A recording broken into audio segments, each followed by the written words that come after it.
Hello बच्चों। अब हम लोग लास्ट जो है इंटरमीडिएट के फर्स्ट चैप्टर का लास्ट आज आपका टॉपिक चल रहा है, यानी लास्ट न्यूमेरिकल चल रहा है।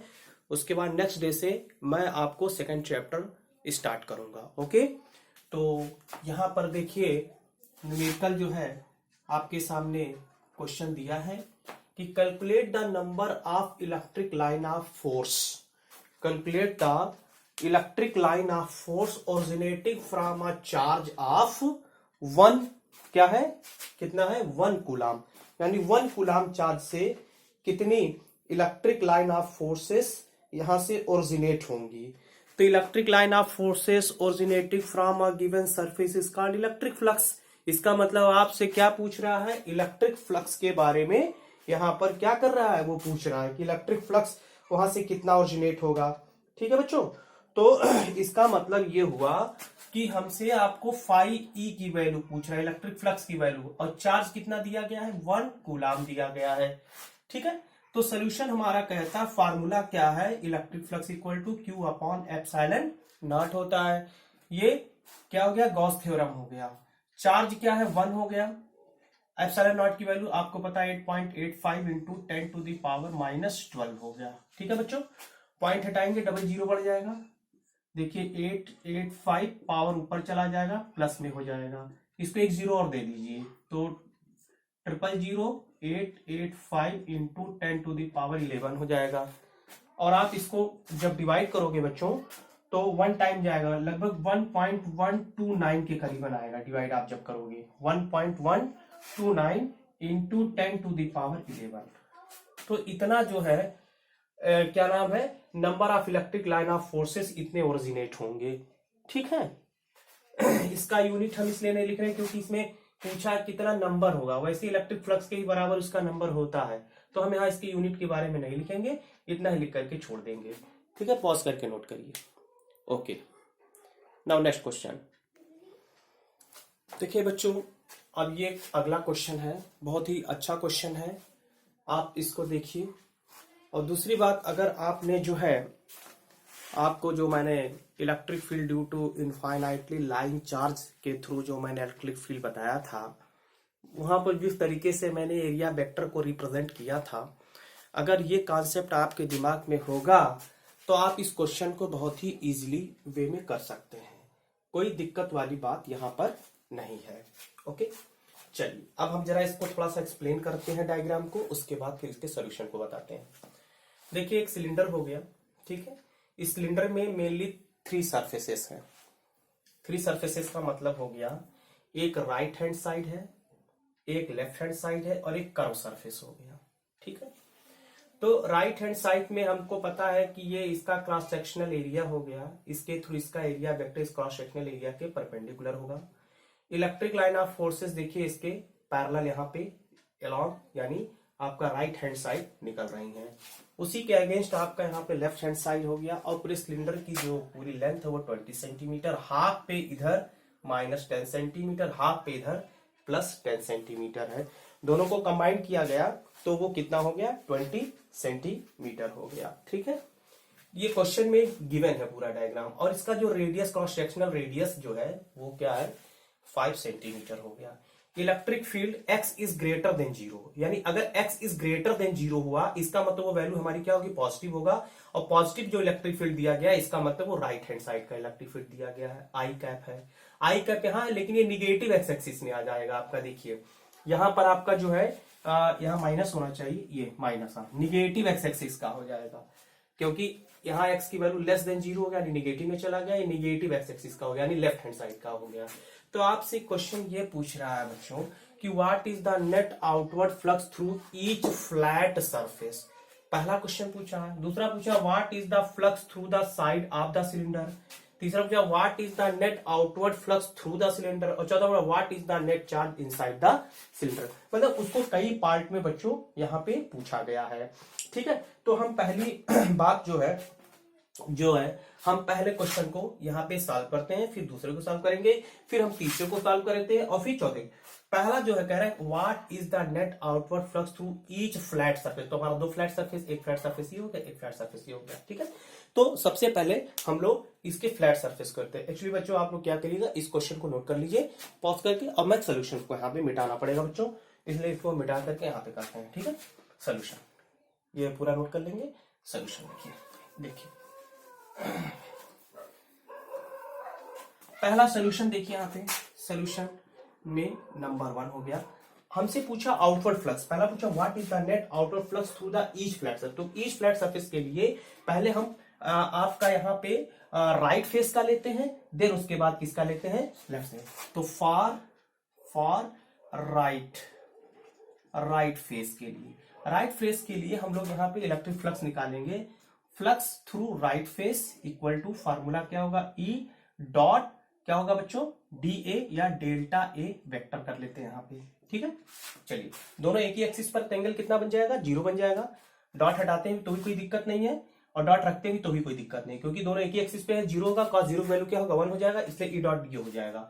इलेक्ट्रिक फ्लक्स थ्रू इधर यहाँ पे कितना है क्वेश्चन में आपका बच्चों, 200 हो गया, आई कैप हो गया, dotted to area cross sectional area क्या होगा, पाई आर स्क्वायर होगा। कितना होगा बच्चों, पाई आर स्क्वायर। देखिए 5 सेंटीमीटर दिया है ना बच्चों, तो यहाँ पे हो जाएगा पाई आर स्क्वायर। आर स्क्वायर का मतलब कितना हो जाएगा, 0.05 कर देंगे, सेंटीमीटर को मीटर में लिया, आर स्क्वायर हो गया। ठीक है, और उसके बाद हमारा क्या हो जाएगा बच्चों, आई कैप हो जाएगा, क्योंकि ये भी एक्स एक्सिस के अलोंग है।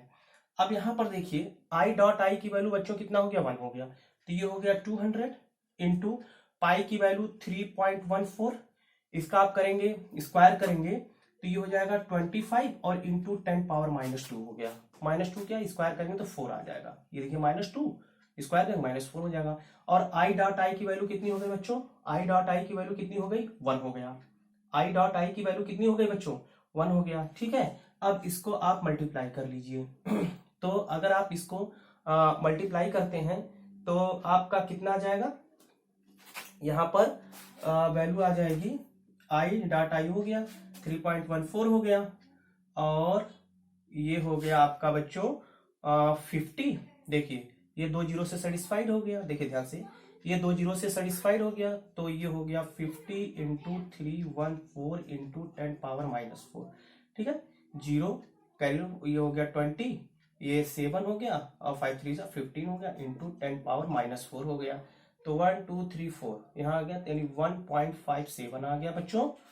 ठीक है, और ये फ्लक्स हो गया, तो फ्लक्स का यहाँ पे हम लोग यूनिट क्या लिख देंगे, Newton metre square per coulomb हो जाएगा। ये राइट हैंड साइड का फ्लक्स हमको ऑब्टेन हो गया, Newton metre square per coulomb हो गया। और ये वैल्यू हमको कैसा मिला बच्चों, पॉजिटिव में मिलेगा। कैसा मिलेगा, पॉजिटिव में मिलेगा।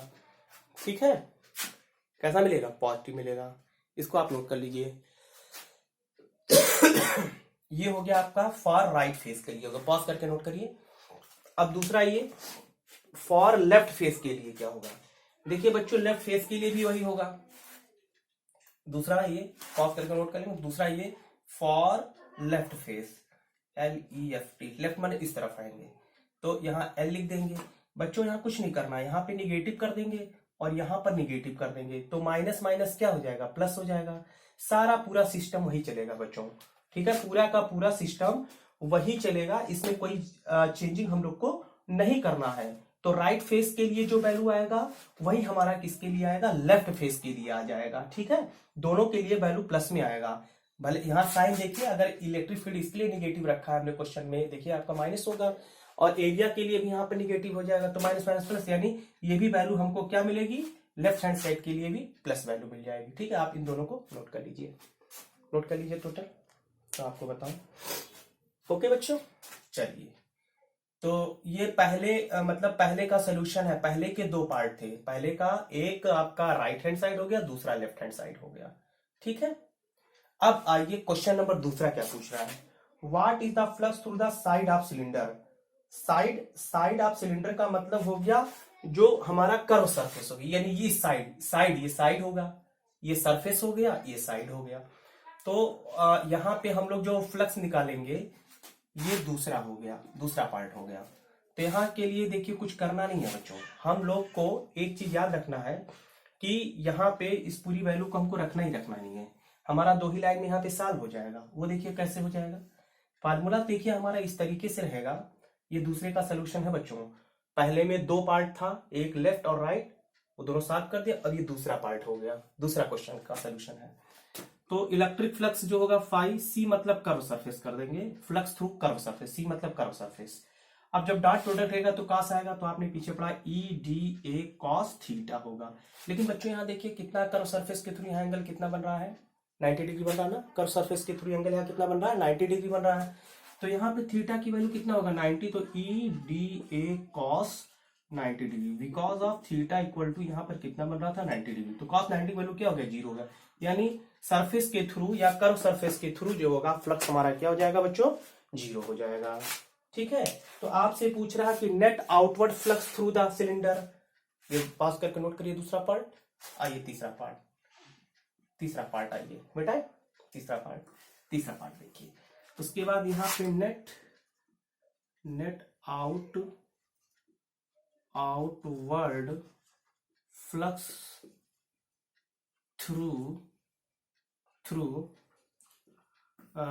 थ्रू सिलेंडर लिखेंगे, सिलेंडर। तो थ्रू सिलेंडर के लिए यहाँ पे फाई की जो टोटल वैल्यू होगी, phi left plus phi right plus phi curve. ठीक है। फाई लेफ्ट की value plus 1.57 plus 1.57 plus curve की वैल्यू क्या होगा, 0। अब इसको आप टोटल ऐड कर दीजिए तो कितना आएगा, 3.14 newton metre square per coulomb हो जाएगा। 3.14 newton metre square per coulomb हो जाएगा। तो ये net outward flux through cylinder 3.14 newton metre square per coulomb हो जाएगा। ठीक। अब आता है फोर्थ पार्ट, देखिए इसका फोर्थ पार्ट क्या हो जाएगा, नेट लास्ट पूछा कि what is the net charge inside the cylinder. हमको नेट चार्ज बच्चों निकालना है यहाँ पे, नेट चार्ज। तो नेट चार्ज के लिए फाई इक्वल टू फार्मूला होता है Q अपॉन एप्सिलॉन नॉट। हम लोग गॉस थ्योरम लगा देंगे। नेट चार्ज यानी Q इक्वल टू क्या होगा, फाई इंटू एप्सिलॉन नॉट। तो Q इक्वल टू फाई की वैल्यू कितना हो गया, 3.14 और 8.85 इंटू 10 टू द पावर -12 हो गया। तो आप इसको क्रॉस मल्टीप्लाई कर लेंगे। क्रॉस मल्टीप्लाई अगर हम करते, मैं टाइम वेस्ट ना करूं इसलिए डायरेक्ट आपको बता दे रहा हूं बच्चों, 2.78 into 10 to the power -11 coulomb. ये नेट चार्ज इसके अंदर रहेगा, तभी इसके थ्रू ये फ्लक्स हमारा टोटल डेवलप होगा। पॉज करने को करिए। ओके। देखिए बच्चों, ये आपके सामने क्वेश्चन दिया है, बहुत ही अच्छा क्वेश्चन आपके सामने दिया गया है। इसको बहुत ही ध्यान से आप लोग समझेंगे। ठीक है। इसमें क्वेश्चन ये है कि एक स्फीयर है, या 2 स्फीयर समझ सकते हैं, या एक ही स्फीयर अंदर हालो है, और यहां पर इसके सेंटर पे एक चार्ज क्या है, Q है, जिसका रेडियस क्या है, R1 है, और ये पहले वाले सरफेस का नाम क्या है, S1 है। ये दूसरा सरफेस है जिसका नाम क्या है, S2 है, और यहां पे चार्ज कितना है, 2Q चार्ज हो गया। ये Q चार्ज हो गया और ये 2Q चार्ज हो गया। ये स्फीयर है, ये सरफेस क्या है, S2 हो गया। तो हमसे ये कह रहा है पहला क्वेश्चन कि what is the ratio of electric flux through S1 and S2। S1 और S2 के थ्रू इसका इलेक्ट्रिक फ्लक्स क्या होगा। ठीक है। कोशिश करता हूं थोड़ा सा यहाँ पे जगह बना के मैं सॉल्व करने का प्रयास करता हूं। सॉल्यूशन में नंबर 1 देखिए, जगह नहीं है बच्चों, थोड़ा सा मैं इसको मिटाऊंगा। क्वेश्चन आप नोट कर लीजिए पहले पॉज करके। देखिए यहाँ पे एक सोल्यूशन हो जाएगा मेरे ख्याल से। ठीक है। यहाँ पे एक सोल्यूशन हो जाना चाहिए। देखिए कोशिश मैं करता हूँ। चलिए सोल्यूशन में नंबर 1, ये थर्ड क्वेश्चन है। सोल्यूशन में नंबर 1 देखिए। नंबर 1 है बच्चों, what is the ratio of electric flux to. तो S1 के थ्रू क्या होगा, तो आप लिखेंगे φ1 इक्वल टू, फार्मूला हमारा क्या रहेगा, Q अपॉन एप्सिलॉन नॉट रहेगा। तो इसके थ्रू कितना फ्लक्स डेवलप होगा, यानी S1 सरफेस के थ्रू फ्लक्स कितना डेवलप होगा, हम लोग का गॉस थ्योरम चलेगा, φ equal to Q upon epsilon naught. तो φ इक्वल टू Q अपॉन क्या होगा, एप्सिलॉन नॉट हो गया। ये पहले के थ्रू हो गया।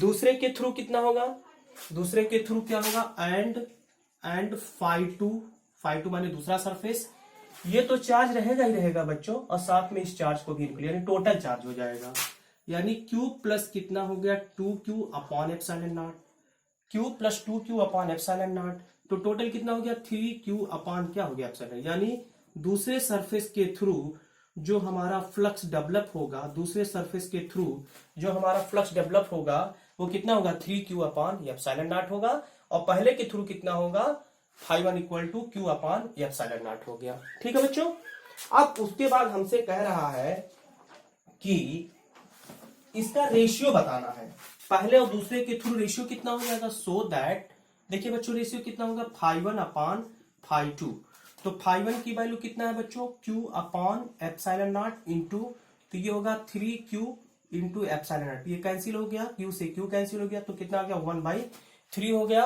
और इसको लिख सकते हो 1:3 हो जाएगा। ठीक है, तो पहले का इस तरीके से इसका सोल्यूशन हो जाएगा।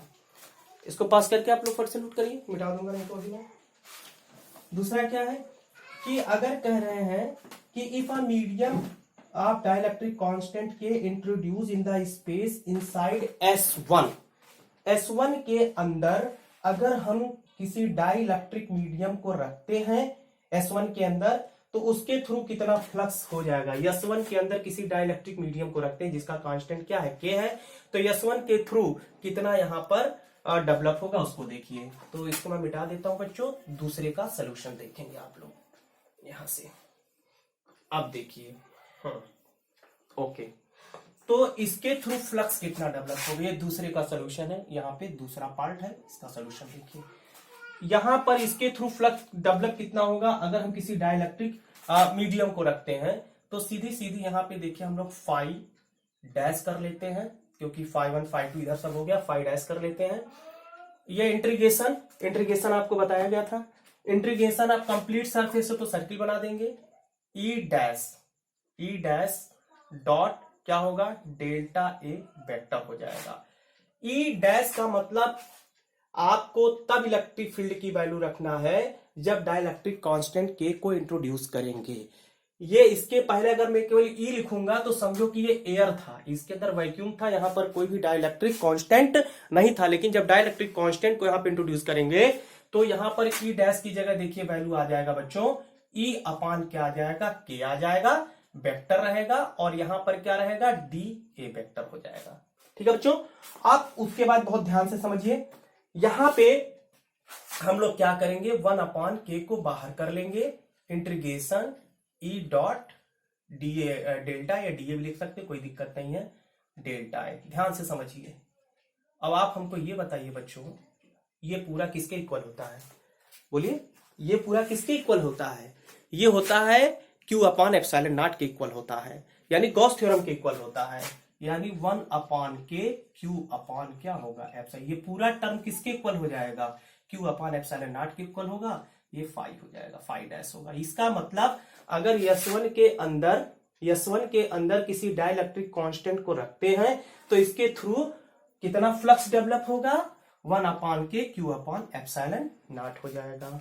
ठीक है नोट कर लीजिए पॉज करके, ये तो आप नोट कर चुके होंगे, और इसको भी पॉज करके नोट कर लीजिए। ये देखिए, चलिए अब तीसरा क्वेश्चन है बच्चों, थर्ड क्वेश्चन देखिए, यहां पे थर्ड क्वेश्चन क्या कहता है, कह रहा है कि how will the electric flux through the sphere S1 change if a medium of dielectric constant K is introduced in the space inside S2 in place of air, in place of air की जगह, ठीक है, yes को change अगर change ना किया जाए और उसकी S2 के अंदर अगर हम वहां पे रखते हैं चार्ज को, डाइलेक्ट्रिक कांस्टेंट को रखते हैं, तो उस समय उसके थ्रू क्या होगा इलेक्ट्रिक फ्लक्स कितना डेवलप होगा, आपसे ये पूछ रहा है।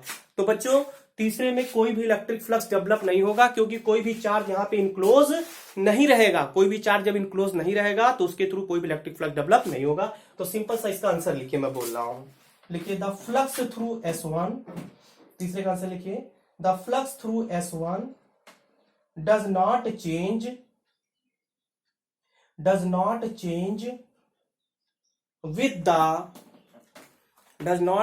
with the introduction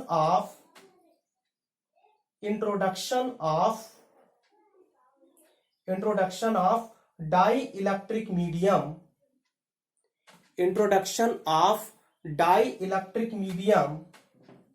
introduction of dielectric medium inside the sphere S2, inside the sphere S2 कोई भी चेंज यहां पर नहीं होगा। ठीक है, तो ये तीनों पार्ट आपके क्लियर हो गए। इसको आपने बखूबी ढंग से समझा, इसको आपने नोट कर लिए होंगे। चलिए अगला क्वेश्चन आते हैं हम लोग।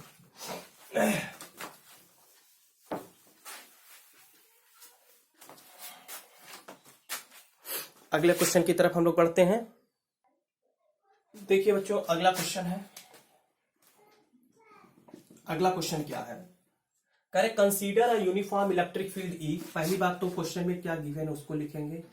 इलेक्ट्रिक फील्ड ई लिखा है, कितना दिया बच्चों, 3 × 10⁻³ आई कैप न्यूटन पर कूलम।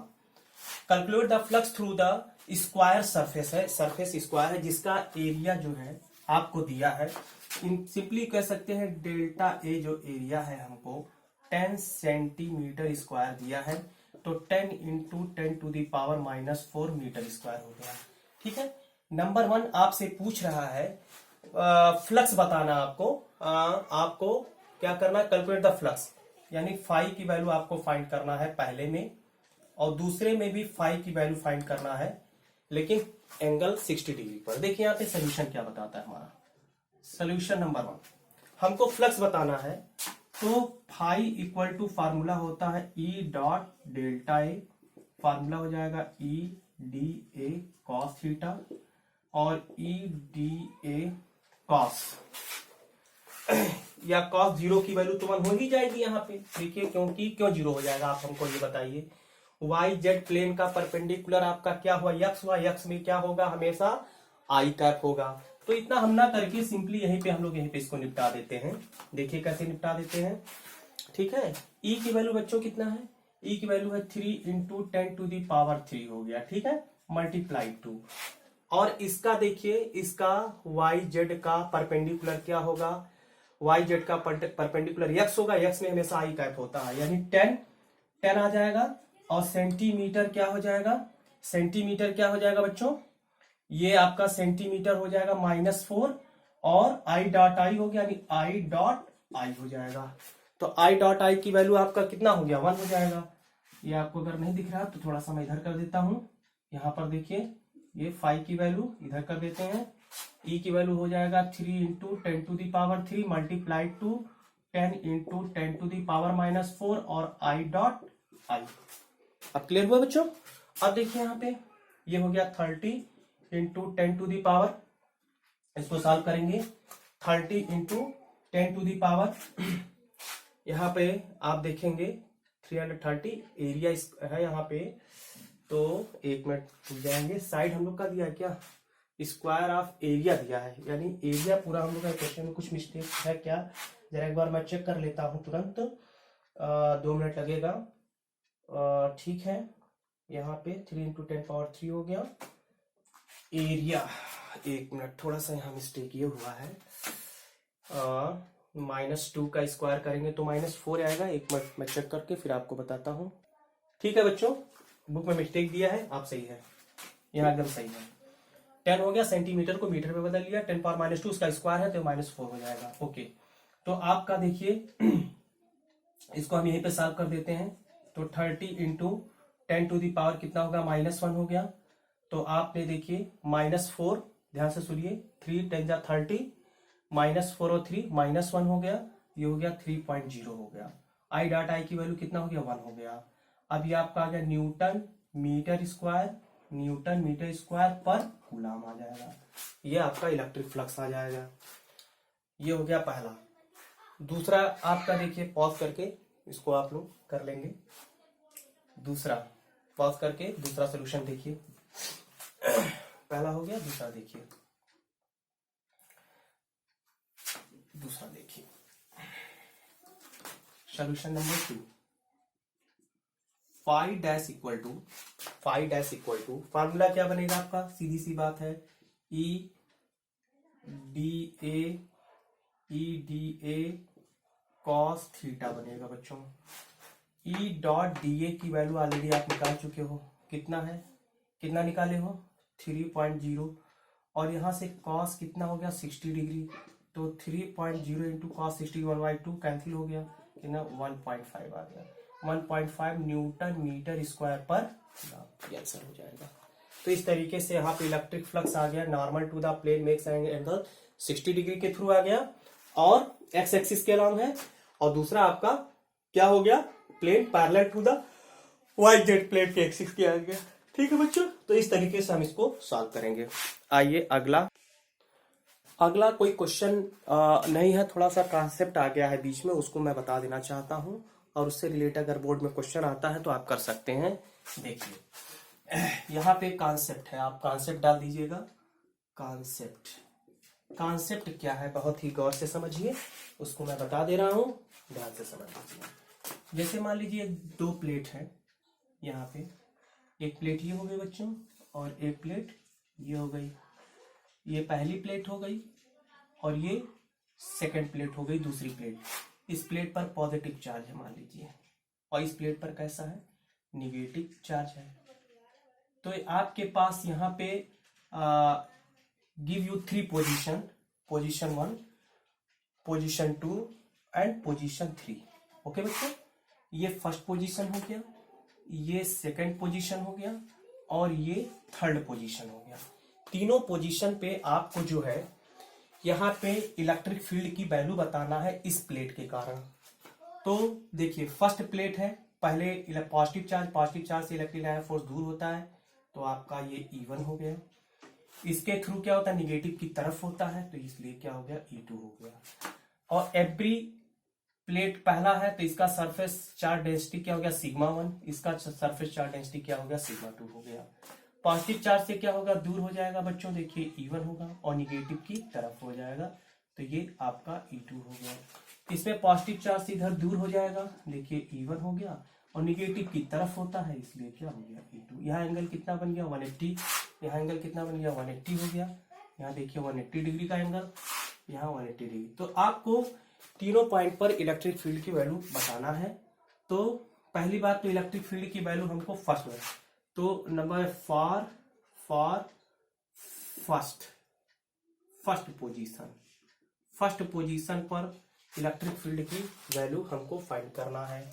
तो बताइए इलेक्ट्रिक फील्ड की वैल्यू फर्स्ट पोजीशन पे E1 इक्वल टू क्या होगा, E1 difference E2। E1 difference का मतलब माइनस ही होता है, लेकिन बड़े में से छोटे को माइनस किया जाता है बच्चों। तो ये क्या होगा, तो E1 में क्या होगा, वैल्यू क्या होगा, σ1/2 epsilon naught due to infinitely plane charge sheet के थ्रू इलेक्ट्रिक फील्ड का फार्मूला क्या होता है, σ/ε naught differences to σ2/2 epsilon naught. Common आ जाएगा 1/2 एप्सिलॉन नॉट कॉमन आ गया, σ1 डिफरेंस कितना हो गया, σ2 हो गया। तो ये E1 पोजीशन पर हमको इलेक्ट्रिक फील्ड मिल गया, फॉर फर्स्ट पोजीशन पे हो गया। ठीक है क्लियर हुआ बच्चों। डिफरेंस का साइन का मतलब समझिए, जो बड़ा वैल्यू होगा उसमें छोटे में हम उसको माइनस कर देंगे। ये फॉर फर्स्ट पोजीशन के लिए हो गया। फॉर सेकंड के लिए आप लगा लीजिए, यहां पर देखिए इसमें भी फॉर, अब यहाँ पे आइए फॉर सेकंड क्या हो जाएगा, पोजीशन। सेकंड पोजीशन के लिए देखिए यहाँ पे आपका बच्चों देखिए सेकंड पोजीशन हो गया, दोनों सेम डायरेक्शन में है, जोड़ देंगे, E1 हो गया प्लस क्या हो गया, E2 हो गया। ठीक है बच्चों, अब यहाँ पे क्या होगा, σ1/2 epsilon naught plus σ2/2 epsilon naught हो गया। तो 1/2 एप्सिलॉन नॉट कॉमन निकल गया, σ1 प्लस क्या हो गया, σ2 हो गया। तो ये क्या होगा, इलेक्ट्रिक फील्ड ये हो गया सेकंड पोजीशन के लिए हो गया। इलेक्ट्रिक फील्ड क्या हो गया, सेकंड पोजीशन पे हो गया। ये आपका आ गया बच्चों फर्स्ट पोजीशन के लिए, ये आपका सेकंड पोजीशन, क्योंकि सेम डायरेक्शन में है इसलिए सेकंड पोजीशन के लिए आ गया। ठीक है, अब तीसरा ये फॉर थर्ड पोजीशन, फॉर क्या हो गया, थर्ड पोजीशन। थर्ड पोजीशन जो फर्स्ट पोजीशन के लिए बच्चों, वही आपका किसके लिए होगा, थर्ड पोजीशन के लिए हो जाएगा। ठीक है, थर्ड पोजीशन में भी वही होता है, जो फर्स्ट के लिए है वही थर्ड पोजीशन के, क्योंकि देखिए वहां भी 180 डिग्री, यहाँ भी 180 डिग्री हो गया। क्लियर हो गया, बस पॉज करके फटाक से पहले वाला नोट कर लिए होंगे, दूसरा पॉज करके नोट किए, तीसरा ये हो गया। ओके ओके बच्चों, अब देखिए बच्चों, न्यूमेरिकल का कोई अंत तो होता नहीं है, न्यूमेरिकल तो बहुत सारे हैं, ठीक है। तो जो पॉसिबल हो सका वो मैंने आपको करा दिया। अगर आपको कोई भी दिक्कत होता है तो आप मेरे कमेंट बॉक्स में आप दीजिएगा क्वेश्चन, मैं आप उसको सॉल्व करके आपको दे दूंगा। कोई भी न्यूमेरिकल है, अगर आपको नहीं समझ में आ रहा तो कमेंट बॉक्स में दीजिएगा, मैं उसको सॉल्व करके दे दूंगा। तो बच्चों आज की डेट में फर्स्ट चैप्टर इलेक्ट्रिसिटी का आज जो है हमने कंप्लीट कर दिया, और नेक्स्ट टाइम आपको सेकंड चैप्टर में स्टार्ट करूंगा। इलेक्ट्रिक पोटेंशियल है मेरे ख्याल से, उसको इलेक्ट्रिक पोटेंशियल एंड कैपेसिटेंस, उस चैप्टर को मैं आपको स्टार्ट करूंगा। ठीक है बच्चों, आप इसको नोट्स बना लीजिएगा। पहला चैप्टर कंप्लीट हो गया बच्चों। आप पर डे एक डेरिवेशन करिए, रिवाइज करिए, ज्यादा से ज्यादा जितना रिवाइज करेंगे उतना ही आपके लिए बेनिफिशियल होगा। तो इस वीडियो को पुनः देखने के लिए तहे दिल से सभी बच्चों का तहे दिल से धन्यवाद।